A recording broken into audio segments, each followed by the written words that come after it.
Be going live one more time today. We have the Australian fight card tonight. So it'll be Thursday night in Australia, headlined by Liam Paro, David Papot. We are going to go over that card right now. I'm going to give you my picks. All the Discord boys, I just gave you my method of victory. My lock of the week is a prop bet. That happens this weekend in Indio, California. The American card with Colazzo and Gabby Fondora's fight card. We actually have a lot to talk about. Everything from Tim Tszyu with some breaking news with Tim Tszyu to what happened yesterday at the weigh-ins in Australia. So as you guys are checking in and tapping in, throw the thumbs up, hit the like button. Let me know how it's crack-a-lacking. And if you're not in the Discord, if you're on this live stream and you don't see a star next to your name, you're not in the Discord. Join our VIP club. It's a couple bucks a month, a couple dollars a month here. That link is pinned in the comment section. Once you join, you get access to the Discord. Okay, so I just sent a voice memo to the Discord. I told you guys some insider information about one of my guys messaged me this morning. You know, I woke up to the message. He messaged me last night. If you would have watched the weigh-ins, you would have seen David Papot. This fight is Liam Paro's first fight at 147. Papot is the Frenchman, undefeated record. He has had fights from 54 all the way up. He weighed in a couple times over 160 pounds. So he actually missed weight. This is an IBF title eliminator at 147. That's what it's being marketed as. That's what the rankings suggest. All in all, the facts are this. We know that Lewis Crocker beat Paddy Donovan.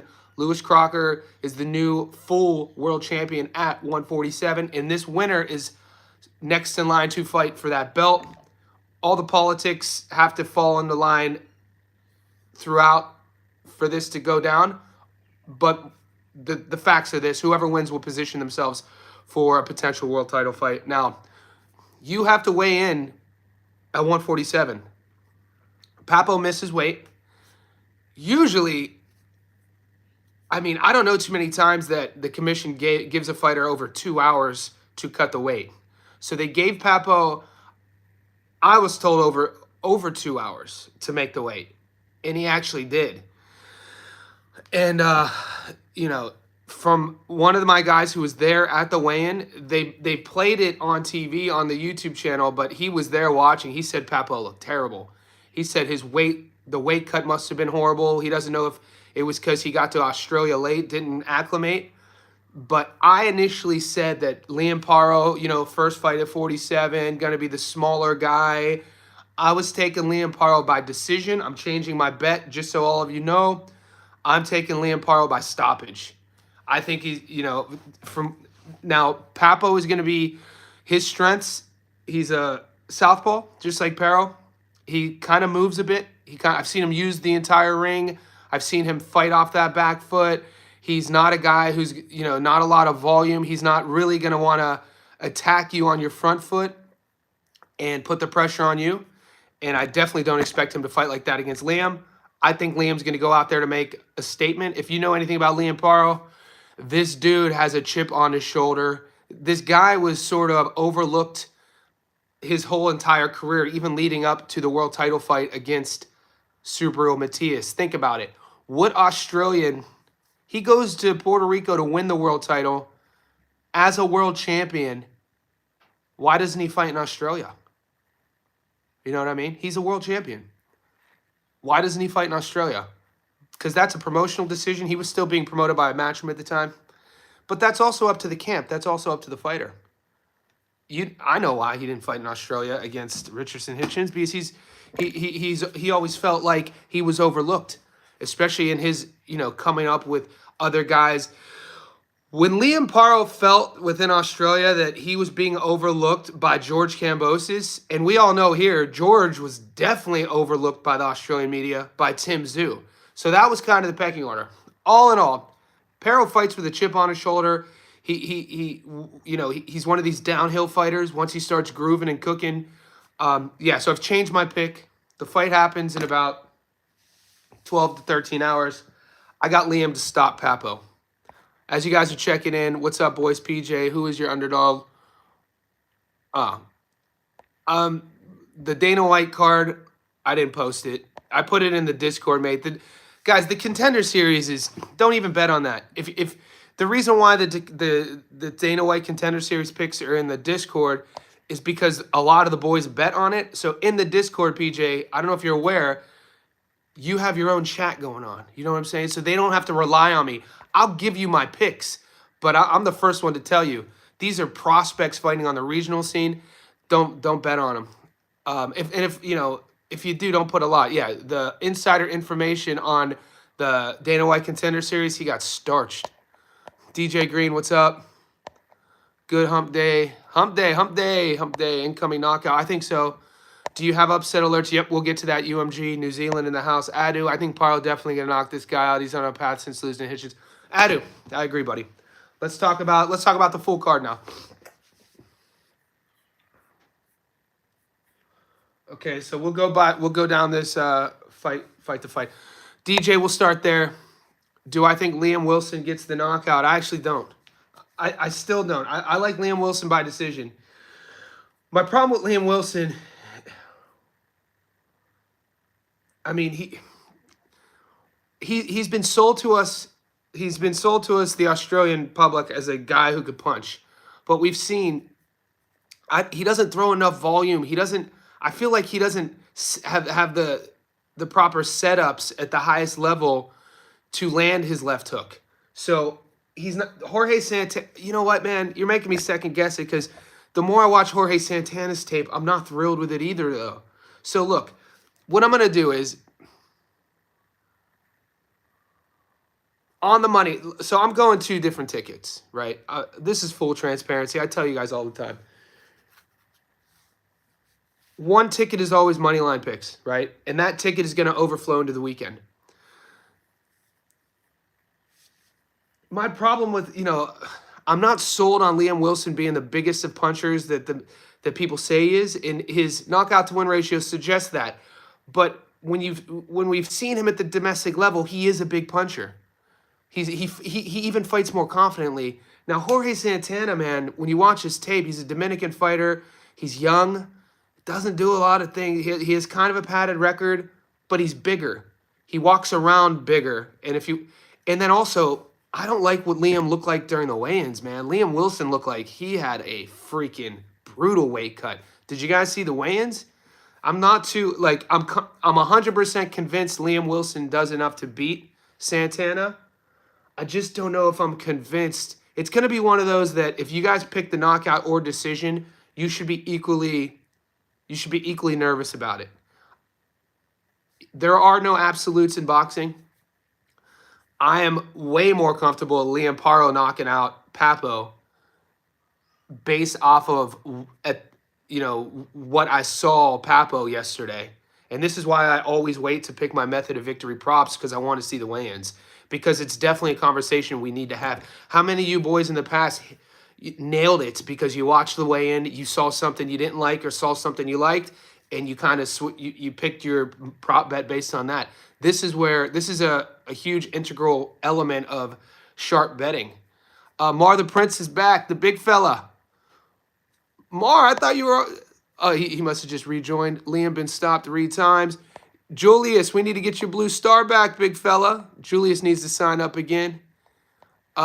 Let's get... I want to get to Julius's comment, but let's get to UMG's first. Does it go over 10.5? Okay, UMG. So, guys, I'm going to get to Julius's question. I'm going to get to DJ's as well. Mar the Prince, appreciate you signing up again. So it's just our VIPs. So UMG says, does it go over 10.5? So here's the thing that I told Muscles and Gary at the live yesterday. If you like Liam Paro by knockout, I don't think it goes over 10.5. I don't think it does. And if you think it goes over 10.5, take the decision. But yesterday I said yes. Yesterday I did the live stream before the weigh-ins. The weigh-ins hadn't happened yet. So I said I was taking Liam Paro, the over and by decision. Now I like Liam in the under 10.5 and the stoppage. DJ, but right, Jorge doesn't look that... Yeah, man, Liam Wilson's opponent does not look good on tape. Let me know if you guys saw anything I didn't see. Liam been stopped 3 times. Julius, yeah. So Liam's been stopped. You know, Navarrete, Oscar Valdez, and I think did he get stopped domestically? I think he might have got stopped domestically too. Against better opponents, though. That's right. Papot also missed weight. Subaru Matias looked skeleton last weigh-in. I got Dalton Smith. Welcome to the Discord, Mar the Prince. So Subaru Matias looked skeleton last weigh-in. What do we? He's not fighting. I'm confused. Oh, you're saying I'm not, guys. I'm not talking about judge a fighter from a weigh-in before in a potential fight. I'm talking about the 24 hours before the current fight because all weigh-ins are different. My pushback, Julius, on that is I watched Dalton Smith against Matthew Germain and he looked terrible. And Matthew Germain was sort of like a club-level Canadian. And Dalton Smith is supposed to be the super pro. He's fighting for a world title. So, I mean, the book on Dalton was like super athletic, super quick, good power, good volume. But then I watched a veteran in Matthew Germain confuse him. We watched Dalton Smith go for the stoppage in the first 2 rounds, then not being able to get him out and then getting frustrated. And he was getting outmaneuvered by Matthew Germain. I'm not saying he was losing a lot of rounds. There were a couple rounds that I'd have to revisit the scorecards. We were live streaming it. But make no mistake, Julius, that fight was in Dalton's backyard and he was supposed to stop Matthew Germain and he didn't. So, I mean, granted, the styles are way different. Matthew Germain was on his bike the whole time. And Matias is not going to fight that way. So, you're right. I do have to revisit Dalton Smith's film study and see how he looked against front foot fighters. But Matias is kind of 1 out of 1. You know what I'm saying? You're not really going to find a lot of guys. You'll find guys who have that flat-footed marauding style, but when you mix that with that sort of thudding, accumulative power he has, I'm not sure Dalton has fought a guy like that. Matias has fought athletes before. I wouldn't bet against... you know what? Subriel is one of these guys. I bet against him. I'm 0 for 2 in Subriel's last fights. I took Subriel to beat Paro and I lost, and then I took Alberto Puello to beat Subriel, and then I lost. So we'll see. PJ, what other fights on the Australian card? I'll get to those in a second. Don Julio. Yeah. So Darren Trujillo versus Lachlan O'Shea. It's a 6-rounder. Lachlan O'Shea is going to have the more experience. I think this will be Lachlan O'Shea's 16th pro fight. The odds have shifted wild. I told you guys the odds were going to shift last night on my live. I got Darren Trujillo at $1.68. Now on my books, he's at $1.34. Now, a lot of this has to do with people in Sydney think that Darren Gala is next. He trains at Bondi Boxing with Tony Del Vecchio. He's been with Tony since he was 16, 17 years old. This is a kid I watched come up when I was doing work at the gym, when I was managing a fighter there. And he's still green, though. But the thing about Trujillo, he's a front foot guy, a lot of energy. He has a lot of volume in a 6-rounder fight. If this was a 10-rounder, I would say it should be about 50-50. But Trujillo is not going to give O'Shea any time to get comfortable. And I totally expect Trujillo to win the first few rounds. And then he goes up 2-0 going to the third. All he has to win at least one more to get the draw. I mean, the draw is in play here. The draw is in play here based off of it being a 6-rounder. And Lachlan is from Queensland. I'm pretty sure O'Shea is going to be the A-side based off of he's the hometown boy. Yeah, O'Shea is durable. He has a 9-6 record. I like the distance. Breaking Bad just got a class. What's good, boys? Just finished my tape study earlier before and have Paro knockout. Papot, 2 separate fighters, round by round. It's insane. Yeah. Yeah, Nick, did you watch the weigh-ins too? Money Meat's got that green star, boy. Coming up, that green. That green. Guys, did you see... We'll get to Tim Tszyu in a second. We're 15 minutes in. We're going to continue with this. I'm going to give you my picks specifically because you asked about Paro, Wilson, Darren Gala. There's a couple other fights. I'm pissed Paulo Acuso's not on the fight card. I wanted to see Paulo Acuso fight. That fight's off. You guys do know the best bridgerweight in the world is fighting? Do you guys know that? Talk about a weight class that should just be kind of 86th. When I used to work at bars in Las Vegas and LA, and if we ran out of like whiskey, we ran out of tequila. If you run out 86 Don Julio, 86 Crown Royal. So I wonder if people use that term 86, but I would 86 the Bridgerweight division. But the odds stink. Floyd Masson. Floyd Masson is I think he's ranked as the #1 Bridgerweight in the world. We just saw Floyd fight a month ago. I was at Floyd Masson's last fight, and the dude he's fighting, come on, man. Johan Linde. Johan Linde is a 43-year-old, 6'7", former Olympian turned lifeguard who took like 10 years out of boxing. No head movement. Oh, my bad. Floyd Masson, he was ranked at Bridger. He's a cruiser. Maybe he's yeah, it has him listed as a cruiser. I swear he used to be a Bridgerweight. Either way, the Bridgerweight division, you guys probably didn't even know that was a division. 86, eliminate. Decision, yeah. Adu, I'm taking Trahala by decision. So I'm taking Darren Gala Trahala by decision. I'm taking Floyd Mason by knockout. These are my method of victories. Trahala by decision. Floyd Masson by knockout. I'm taking Liam Paro by knockout. Man, Liam Wilson should stop this kid. Liam Wilson should stop this Dominican. I'll let you know for sure if I take Liam Wilson by knockout. But on the money line, the way it's going to... I mean, Floyd Masson, not a lot of value. We'll do this real quick. Masson on the money line, Trahala on the money line. I did take... Jacob Ng should beat Naito, by the way. I was kind of torn on Ng.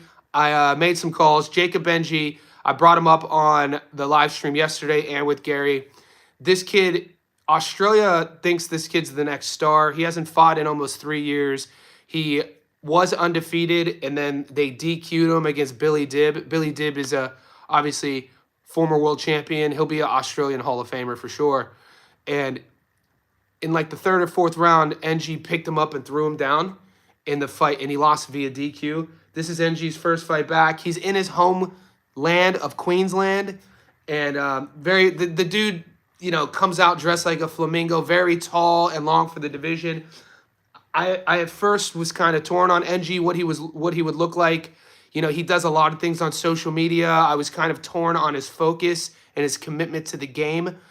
And, watching him this week, watching him hit the pads, everything I've seen with Ricky Naito's put there, I'm confident NG's going to win that. Now, Ken Aiken was supposed to fight Brock Jarvis. Sonny Knight steps in on last-second replacement. I was going to put Brock on upset alert against Aiken. Sonny Knight, he had a fight scheduled, but that fight was scheduled late October. I'm going to take Aiken. Aiken should win this fight. He's from Queensland as well. Wilson, these are just money line. Wilson and Paro. Yeah, not a lot of value here. I'll post that. $100 gets your money back plus 129. So the money on this card, guys, is going to be how you played the method of victory. That's going to be the money on this card. Obviously, that's going to be the value. So what I like, if I could get Floyd Masson by knockout, not yet, not giving me the options. If I could get Trahala by decision, see if it gives me the options. All right, let's see what this pays. So if I take Darren Gala Trahala by decision, $2.10. We'll do this together. So Darren Gala by decision, $2.10 on the money line. Liam Wilson, right now, I'm going to go knockout at $1.83. This isn't confirmed. We're just kind of adding some stuff up. And then Liam Paro by knockout, $2.45. I think that's a goddamn steal. That's $9.41. I think that's a goddamn steal. See, the sports bet, the betting app, I guarantee that goes down. I guarantee if you want Paro by knockout, jump on him right now. By fight night, that's going to go down.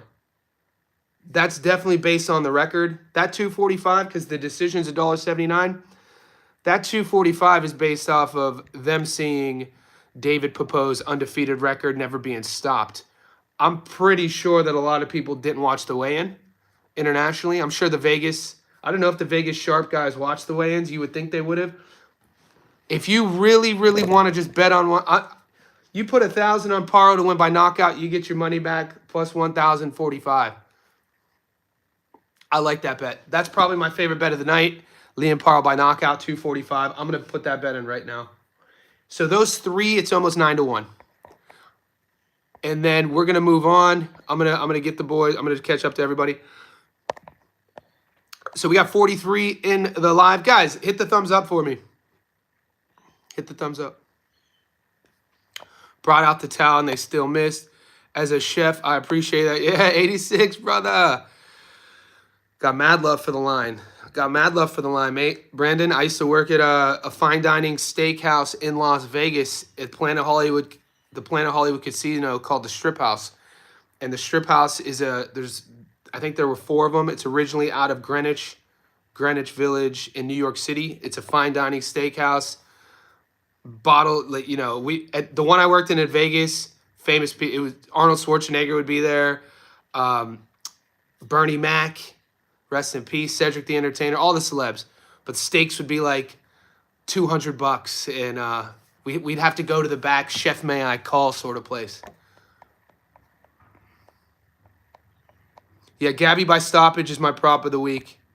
I got Gabby by stoppage at $1.50. I caught Fundora by knockout, $1.38, 100%. So I got her at $1.50. Follow Mike TV. Does Liam Paro? Yeah, follow Mike TV. What's up, buddy? If you rewatch the live, we're 22 minutes in, Mike. If you rewatch the live, I tell you why. Or you can message me on Instagram. I can break that down for you. Taro Farron, if the weight cut is bad enough. It is, man. The weight cut for Papot, he missed weight. They gave him a couple hours to make weight. A buddy of mine was at the presser for the weigh-ins. He said he looked terrible. They said they had to walk him to the stage. Trahala money line, NG money line, Paro knockout. Let's eat. UMG. That's what I'm talking about. That's a nice little ticket. Darren Galla money line, NG money line, Paro my knockout. Remember, guys, the Darren Galla fight's only a 6-rounder. Slap a little something on it, a little sprinkle. Vic in the house. You got 1,000 to put on one bet. I know some of you boys do.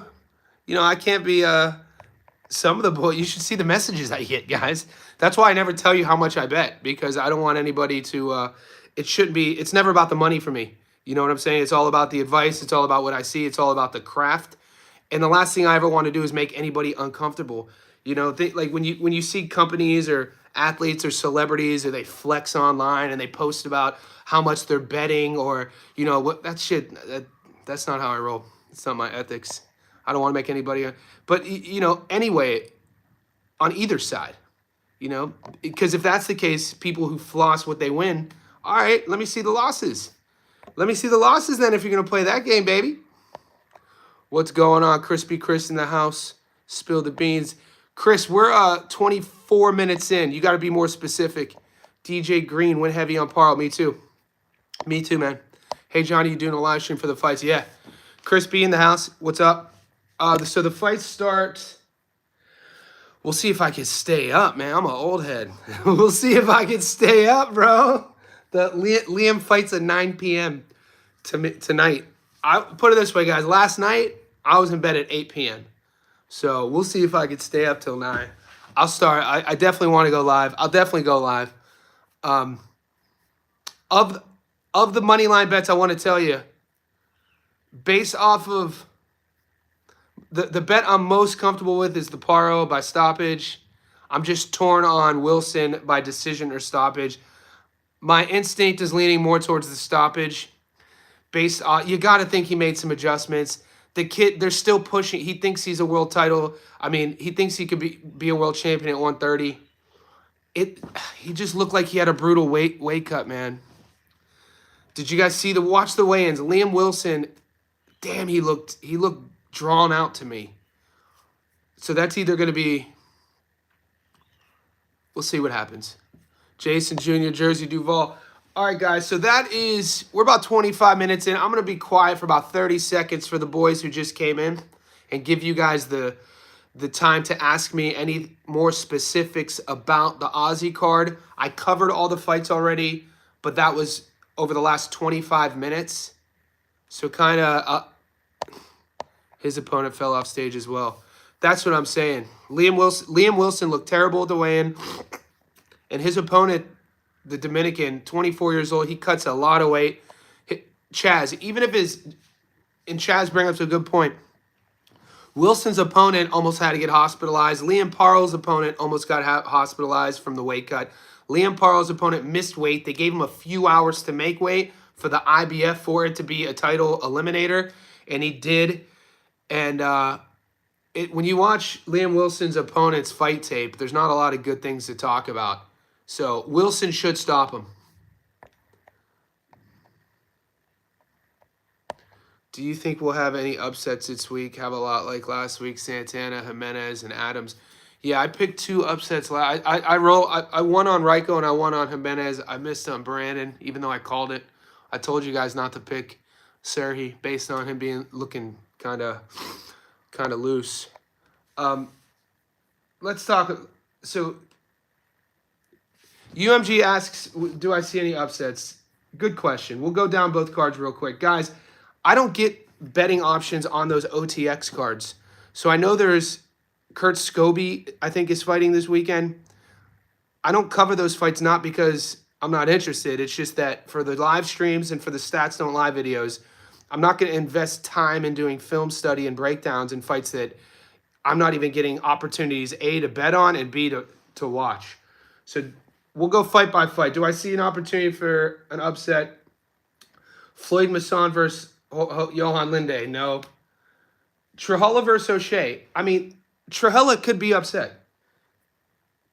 You know what I mean? Like the odd. If we're talking upsets based on the odds, that's what an upset is. What does the book say? Who's the favorite? Who's the underdog? There is a play on Lachlan O'Shea here. There's a play on Lachlan O'Shea. Lachlan O'Shea has the more fight experience. Lachlan O'Shea is the veteran. Lachlan O'Shea is going to be the naturally bigger dude. Lachlan O'Shea is the A side. Lachlan O'Shea is the one fighting at home in Queensland. Darren Trujillo is the younger dude. He's going to be slightly smaller. He's a very green professional. He's coming from New South Wales, but he's the favorite. So even though I'm taking Darren Trujillo, based on the odds, Lachlan O'Shea could beat him. Because it's a 6-rounder, I think I would be, if this were a 10-rounder, based on what I've seen with Trujillo, because he's all gas, no brakes, I think a 6-rounder suits him perfectly for this, especially the way he likes to get out on top, win early rounds. Lachlan O'Shea is going to have to match that volume early on, so I'm comfortable. But to answer your question, Trujillo at $1.35, he could get upset. Jacob Ng at $1.24, he's fighting Ricky Nato. Jacob Ng, he's on upset alert. Now, the reason why he's on upset alert, we haven't seen Ng fight in almost 3 years. You know, he hasn't fought since his first loss, which he was winning. He lost a disqualification when he slammed former world champion Billy Dibb on the canvas. And guys, this was supposed to be a passing of the torch fight, by the way. This was a huge moment in Jacob Ng's career. This was supposed to be the sort of coronation of Jacob Ng as sort of the next one of the faces of Australian boxing. This was in 2022. This fight was in Queensland. This fight was built, the fight card was built around Jacob Ng. They were bringing in Billy Dibb for Ng to beat Dibb and then take all of that sort of, you know, you just beat a world champion. Now you're undefeated. You're only, I think at the time he would have been 26 years old. And, you know, his nickname's the Flamingo, all the marketing stuff. He like skin tattoo here. He comes out in the pink sort of, looks like a flamingo, real tall for the division. He's aggressive. He's very marketable, but he lost due to a DQ. And all that thing I just said just went away. And so did he. And we didn't see him fight. And he kind of left social media. So you got to think about that. You got to think about that. Ricky Nato, you know, isn't on his level, but, you know, you never know with these domestic fight cards. So NG at $1.24, Ricky Nato at $4.90. NG's on upset alert, boys. I'm telling you. So when I'm saying my parlay, the long parlay I have, I'm only putting a couple bucks on it, but I have NG winning and I have Darren Trujillo winning. And I'm going to put Trujillo on my method of victory prop as a winner by decision. So I'm just being as transparent as I can with you guys. And this is why the Discord is important, because in that Discord and a lot of you boys on this live stream, you're looking for my opinion and then you'll do your own bet. This isn't an echo chamber. I'm not telling you to, if you don't take my bet, you're an idiot. I told you to take my bet. I can't believe you don't listen to me. No, dude, do your film study. Listen to what I'm saying. Take in as much as you want from what I see and then make your own decision. You know what I'm saying? And I think we all agree on that, right? I think that's one of the things we're all here is because we see eye to eye on that. I'm not sitting on a throne here. You guys are all in my living room. You guys are all in my dining room. You guys are all in my house. You guys are all in Sydney with me. You know what I'm saying? So that's what I see. Now, Ken Aiken, Ken Aiken $1.14. I'm putting Ken Aiken on the money line. I was going to take Ken Aiken to beat Brock Jarvis. Does Sunny Knight beat Brock Jarvis? I don't think so. But, Sunny Knight at $6.25. What is boxing love? We love romanticism. We love an upset. We love an underdog story. Sunny Knight at $6.25, boy. You know damn well if this is how I think this is how all of us are. If this is the order of the fights, and Ken Aiken versus Sunny Knight is the co-main, and those other fights I just covered happen, and one of those fights lose, and my long parlay gets dusted, and my method of victory parlay gets dusted, and I'm starting from scratch going into this fight, Ken Aiken versus Sunny Knight, I'm going to take Sunny Knight because I'm getting $6.25, and I'm chasing now. But that's just an hypothetical. I'm just letting you know how. So like yesterday during the Dana White Contender Series, I only made one bet, and I gave you guys the bet, and it was shit. I think 3 out of 5 lost. But the one bet I was really keen on was a fighter that I didn't do film study, but one of my insider guys he's an MMA journalist in DC. And he's in the regional scene. He runs a promotion. He runs a regional promotion in the sort of DC area. So he knows these guys. And, I call him. He leaves me a voicemail. I shared that voicemail in the Discord. And in that voicemail, he told us to take Livingston over Gant. And so I didn't even do film study. I shared it. I put like $25 on Livingston as the underdog. And Livingston got smoked. Gant looks like he could go right into the UFC right now. Gant dog walked him. So my point is, from that point on, I was like, shit. There's 2 fights left. Now I'm chasing. So I threw $50 on the biggest underdog at 6-1 to win by knockout, and he won by knockout. So I won I think I won $300. But I didn't share that. I put it up on my Instagram. I didn't put it up in the Discord or the YouTube. But that was me chasing. So sometimes if you got the bankroll and if you could sprinkle something on the dog if you're chasing. You know what I'm saying? So back to my point. If my shit is dusted going into the Sunny Knight Ken Aiken fight, I'm going to take Sunny Knight at $6.25. Why not? You have nothing to lose because now we're doing odds here. But in the film study, on my long parlay, Ken Aiken should win this fight. But you see, my point is, as things happen throughout the fight card, this is why live betting is good. This is another reason why the Discord slaps. Look at me using a young buck adjective. This is why the Discord slap. So when I was coming up, we would say this is why the Discord is popping. That shit's popping off. You guys say slaps. I think it's the same thing. Is because through everybody in the Discord during fight night is watching every fight. And so then there's a constant conversation. It's like, damn, who's still got an active parlay? What's the move on this fight? And then some of the boys will be like, yo, the odds are shifting here. I'm going to go heavy on this fighter. And so this is what I'm talking about.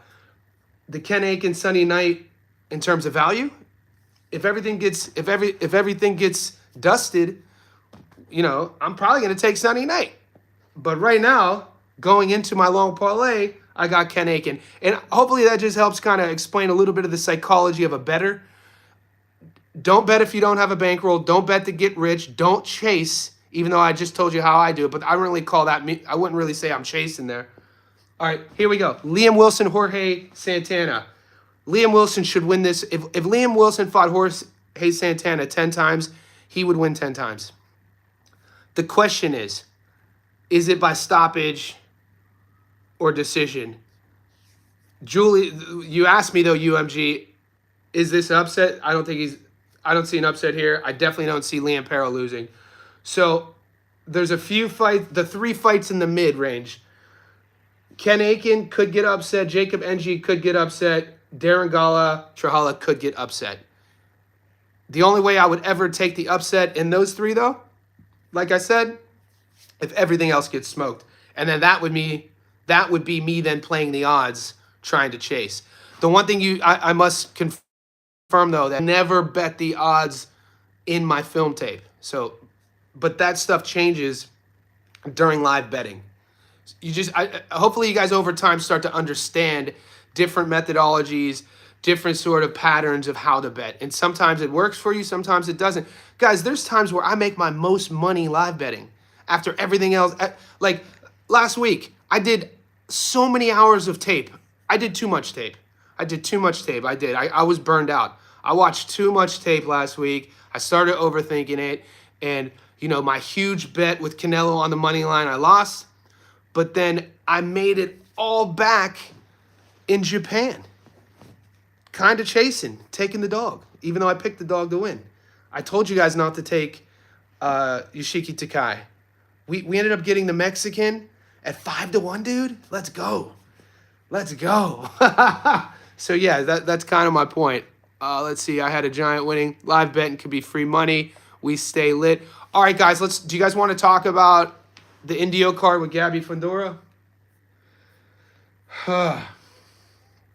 Gabby Fundora. Brandon Moore's fighting.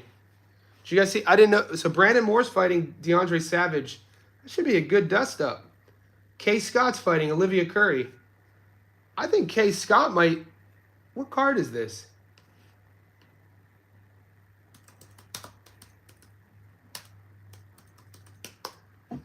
She's an underdog in this card. This is an Aussie. She was an amateur world champion. So Kay Scott is 4-1. So Kay Scott had over 70 amateur fights. What's wild is she had over 70 amateur fights. She's 41 years old. She's only had 5 pro fights. She fights out of Sydney. She's fighting in Detroit. And she's fighting for a world title. Do you guys know this? So Aussie is fighting for a world title, the middleweight world title, in Detroit against Olivia Curry. Olivia Curry is 7-2. She only has 2 knockouts. She got stopped against Shadesha Green. Interesting. At 167. I might play the dog there. I didn't even know this card. What is this card? Brandon Moore versus DeAndre Savage. Who's promoting this? It's on DAZN. Are you guys getting action on this Detroit card? Because last time we had a Detroit card, we all hit that the GWOAT. That was all feeder fights. Clarissa, it was like 2 months ago when Clarissa Shields had that card in Detroit. We were all eating. Yeah, Shadesha is an animal. I was thinking of somebody else. Why? When I read Shadesha Green, you know who I was thinking of? I was thinking of I don't know why I was thinking of chicken, but yeah, Shadesha could crack. How are we playing Gabby by stoppage? I like Gabby by stoppage. So Gabby by stoppage is $1.50. I'm playing that until the wheels fall off. And you could say, she's 16-0 with 8 knockouts. Not a lot of women at 122 pounds have a 50% knockout to win ratio. It's Salida, Clarissa's promoter. Yeah. So what's up, Skeezy?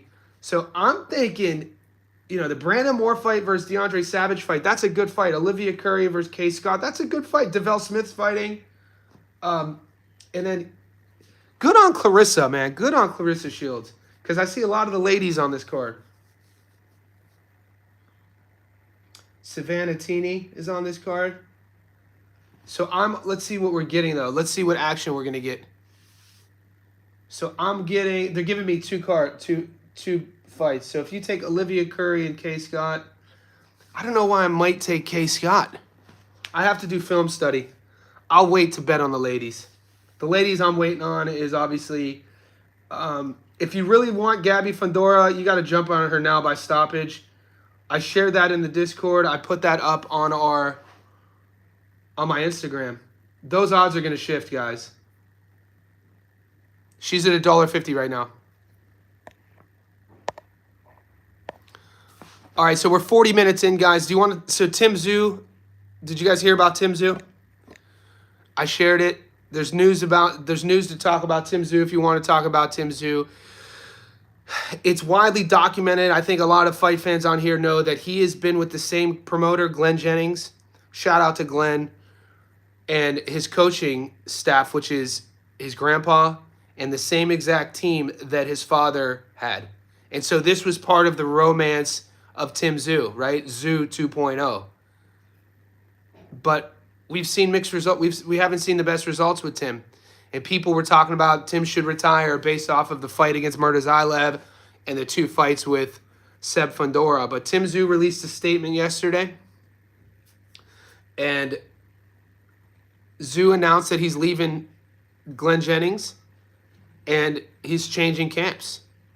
So my question to you is, because I was talking about it, I was going back and forth on my Instagram with some of the boys in voice memos, and I was telling you what I think Tszyu should do in terms of a coach, in terms of a camp.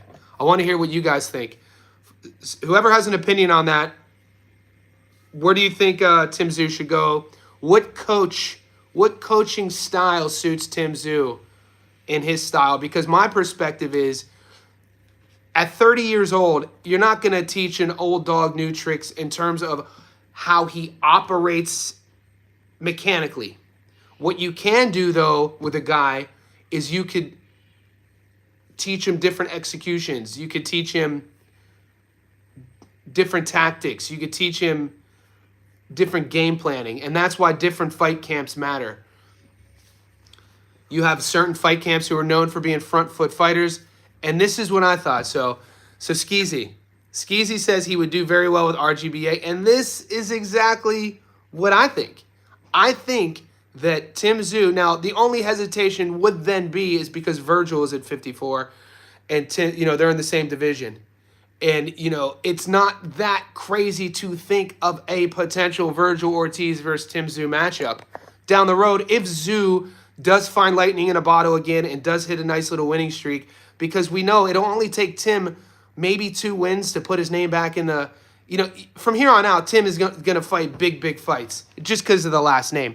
I like him at Robert Garcia's camp too, because he's already, he's flat-footed, he's prodding, he's on the front foot, the body punching style of Robert Garcia, plus the game planning of Robert Garcia and sort of the tactics. But also you have a guy like Manny Robles.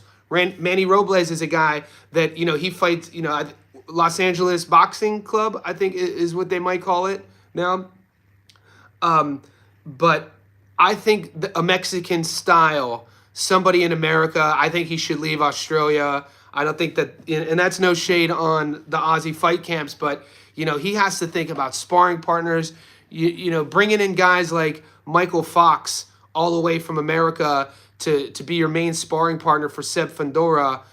It kind of made sense, obviously, because of the height and the reach and everything, but you can't just bring one guy.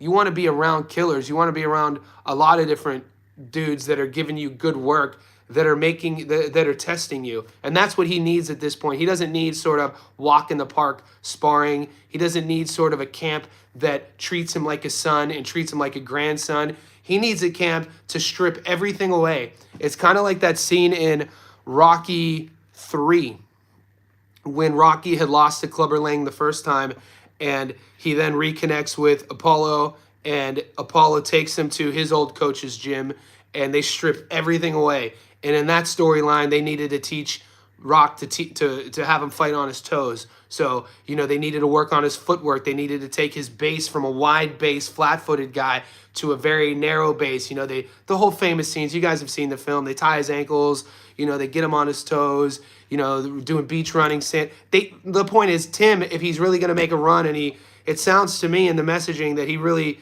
still has the burning desire to be a world champion, he needs to strip everything away, throw the playbook away, start over from scratch. And I think the best thing for him would be go to a place where they don't treat him like a son. They don't treat him like a grandson.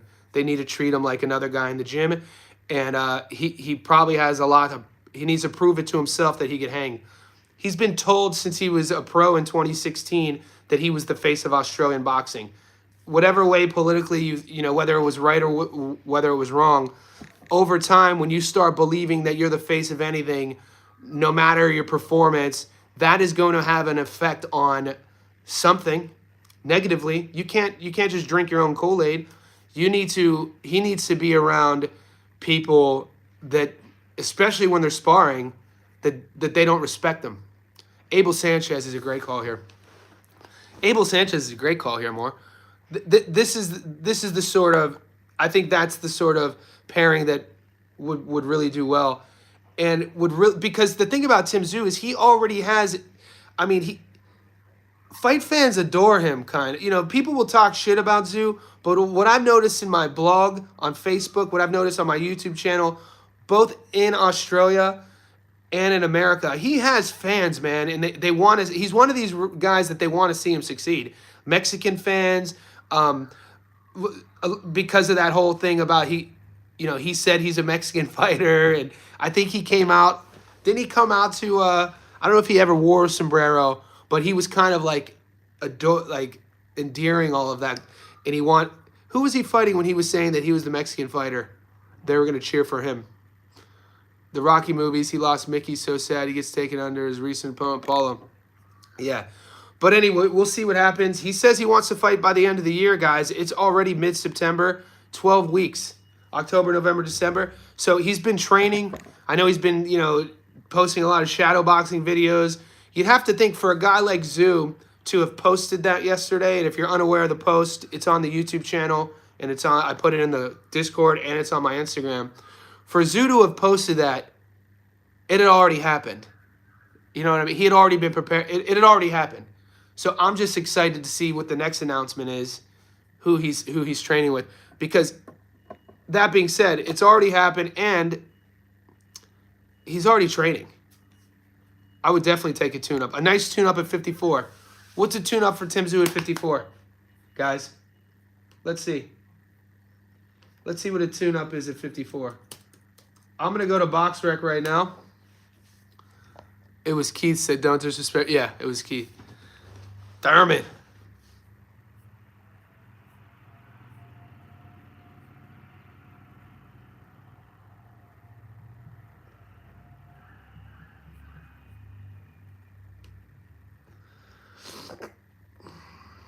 Okay, let's see.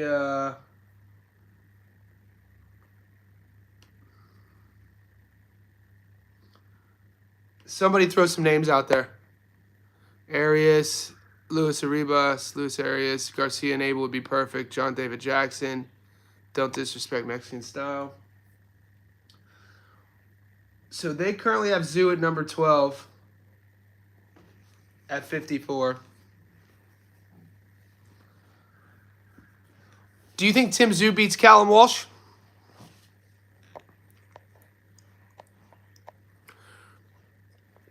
You think he would? He already fought Mendoza. A Brian Mendoza rematch?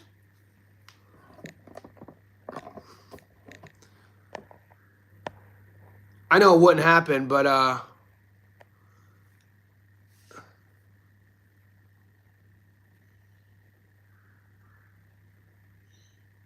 there's Alejandro Luis Silva, Michael Soro, Milan Prat.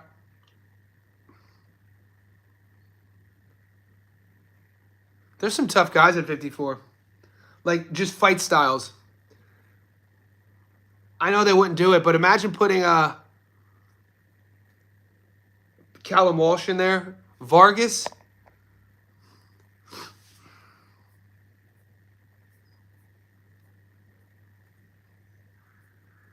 Yeah, there's a lot to talk about. Guys, stay tuned. I gotta jump. I gotta roll. I got a client here in about 10 minutes.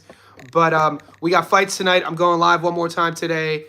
Join the Discord. The link is pinned here in the comment section. I'm gonna post my